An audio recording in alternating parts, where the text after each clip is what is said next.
আসসালামু আলাইকুম। আজকে প্রথমবারের মতো ফ্ল্যাশ বাল্ব লাগাবো আমি। তো দেখাবো কিভাবে ফ্ল্যাশ বাল্ব লাগাতে হয় এবং ফ্ল্যাশ বাল্বের সুবিধা কি কি। ফ্ল্যাশ বাল্বের সবচেয়ে বড় সুবিধা আমার কাছে যেটা মনে হয়েছে, এই যে ছোট্ট জিনিসটা হচ্ছে ফ্ল্যাশ বাল্ব। শুধু আপনি টাইলসের পরে পুশটা দেখতে পাবেন।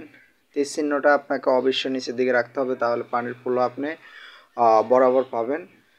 তো ফ্ল্যাশ বাল্বের সুবিধা যেটা, আপনার পিছনে বড় একটা বক্স, আপনার প্লাস ট্যাঙ্কে আমরা জানি এত বিশাল বক্সটা অনেক জায়গা মেরে ফেলে এবং এটা রিপেয়ারিংয়ের প্রয়োজন হয় কিছুদিন পর পর। বল কাউকে ময়লা আসে বাংলাদেশে আয়রনের সমস্যা থাকার কারণে।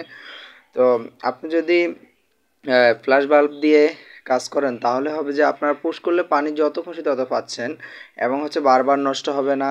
এরপর হচ্ছে আপনার পানি যত চাইবেন তত পাইবেন, আপনি যত ফ্লাশ করবেন তত পানি আসবে। আর প্লাস ট্যাঙ্কের বেলা হয় কি, আপনাকে অপেক্ষা করতে হয় একটা ফ্লাশের পরে, সেটা ভরতে অনেক অনেক সময় লাগে। তো এটা আসলে অত্যন্ত সুন্দর এবং আধুনিক বলা যেতে পারে, একেবারে ইউনিক কাজের মধ্যে পড়ে।